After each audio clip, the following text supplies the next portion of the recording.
কি হয়েছে? কে মাখন চোর? মাখন চুরি আবার শুরু হয়ে গেছে। আবার মাখন চুরি? যশোদা রানীর পুত্র গোপালই হবে। আরে হ্যাঁ, ও তো আছেই, কিন্তু তার সাথে ওই আরেকজন কে?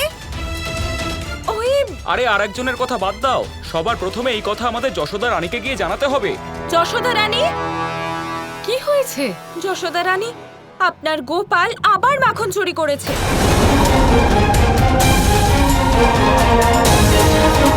না, এটা হতেই পারে না। আমার গোপাল তো ওর দাদার সাথে নিজের ঘরে ঘুমোচ্ছে। কিন্তু আমি নিজের চোখে দেখেছি, মাখনের ভান্ডার গৃহে গোপালকে শুয়ে থাকতে দেখেছি। আর ওর সাথে কে ছিল?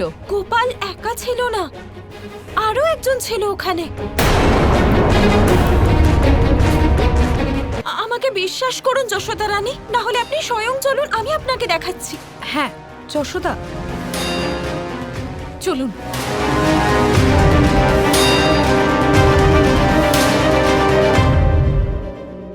গোপাল,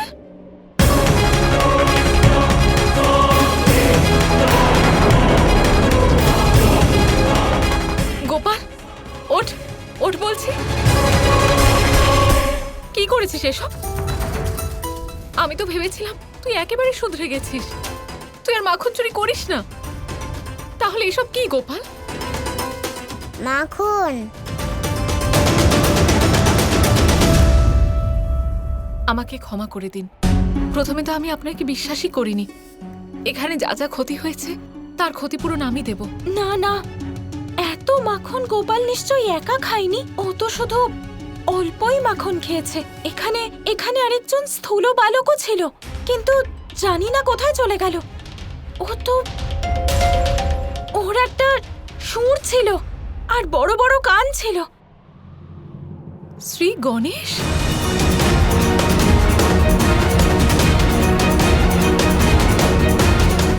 না না, এটা কি করে সম্ভব হতে পারে? নিশ্চয়ই আপনার কোথাও ভুল হচ্ছে। না না, আমি কোনো ভুল করিনি। আমি স্পষ্ট দেখেছি ওর মুখে ভগবান গণেশের মতোই সুর ছিল, আর আরো স্থূলও ছিল, আর ওর একটা দাঁত ভাঙা ছিল। অর্থাৎ কাল যিনি আমার মোদক খেয়েছিলেন তিনি শ্রী গণেশ ছিলেন।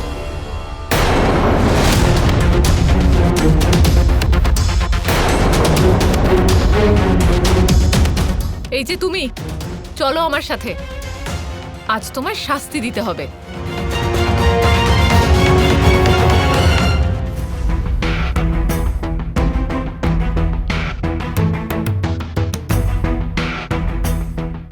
আমার বিশ্বাস যে গোপাল মাখন চুরি করার জন্য একা একা তো যাবে না। কাকিমা বলছিলেন যে গোপালের সাথে শ্রী গণেশের মতো দেখতে একজন বালক ছিল। কে হতে পারে ওই বালক? আমাদের লম্বোদর নয় তো?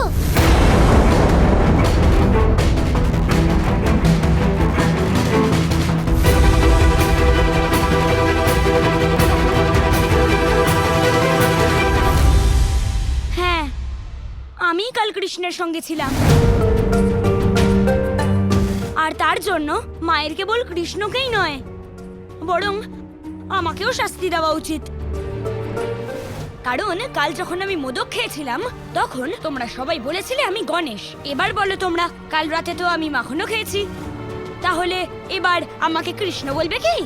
এইভাবে মাখন খেলেই কেউ গোপাল হয়ে যায় নাকি?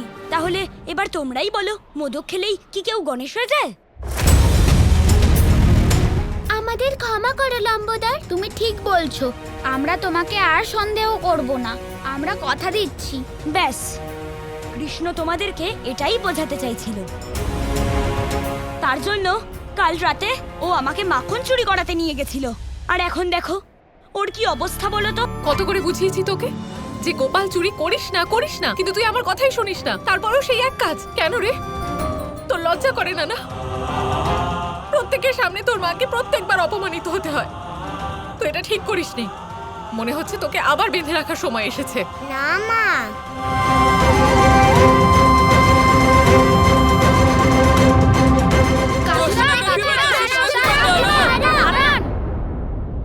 তোমরা এখানে কি করছো? আপনি যদি গোপালকে শাস্তি দিতে চান তাহলে আমাদেরকেও শাস্তি দিতে হবে।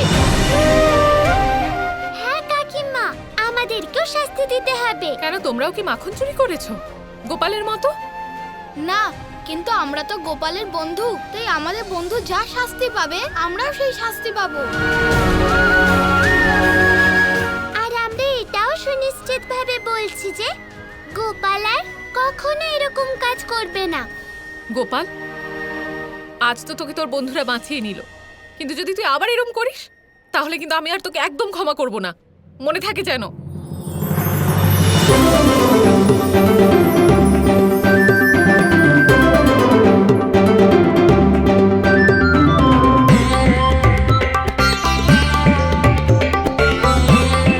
ব্যাস ব্যাস, থামো এবার।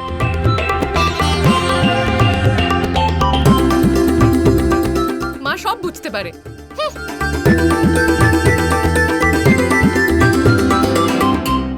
গোপাল, এই খেলাটা আমি একটুও বুঝতে পারছি না। বলরাম, আর তুমি বন্ধুদেরকে এরকম কেন বললে যে এই সব কিছু গোপাল তোমার জন্য করেছে?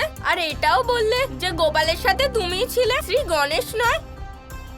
তোমার এই কথা শুনে ওরা আরো সুনিশ্চিত হয়ে গেল যে ঈশ্বর বলে কিছুই হয় না। কলসি যদি খালি থাকে তাহলে সেটা পুনরায় ভরা যায়।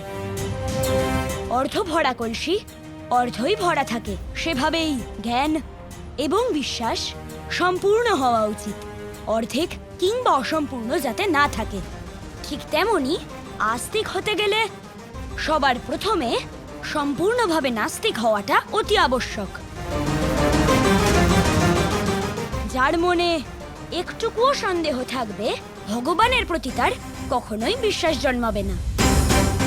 আজ এই বাচ্চাদের মনে ভগবানের অস্তিত্ব নিয়ে সন্দেহ রয়েছে, কিন্তু আগামী দিনে অবশ্যই এই বাচ্চাদেরই মনে ভগবানের অস্তিত্বের ব্যাপারে পূর্ণ বিশ্বাস জন্মাবে। ঠিক বলেছেন লম্বদর।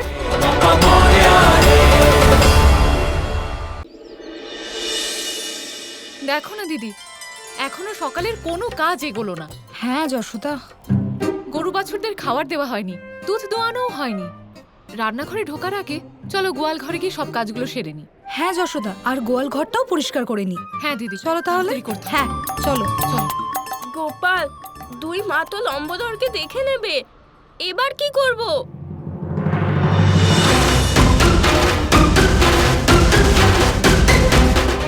লম্বদর ধরা পড়ার আগে আমাকেই কিছু একটা ভাবতে হবে।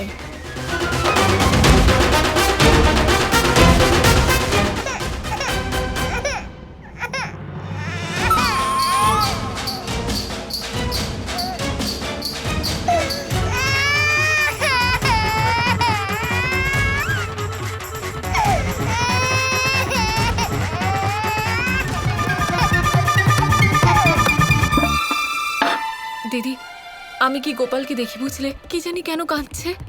যশোদা চলো, আমিও যাই। গোপাল,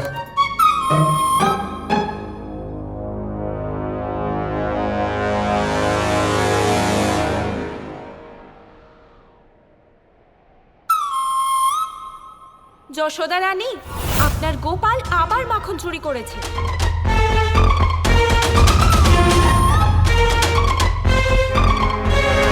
কি হয়েছে বলো না? গোপাল কাঁদছিল কেন? গোপাল কষ্ট পেয়েছে মা। কষ্ট? কিন্তু কেন? গোপাল কষ্ট পেয়েছে কারণ ও মাখন চুরি করে তোমাকে কষ্ট দিয়েছে, তাই সকাল সকাল তোমার কাছে বাধা সৃষ্টি হলো। দুষ্টুমি আমরা করব আর গ্রামবাসীর কাছে তোমাকে কথা শুনতে হবে। এটা তো ঠিক নয়, তাই না মা? প্রচুর নন্দলাল জয় গোপাল জয় গোপাল।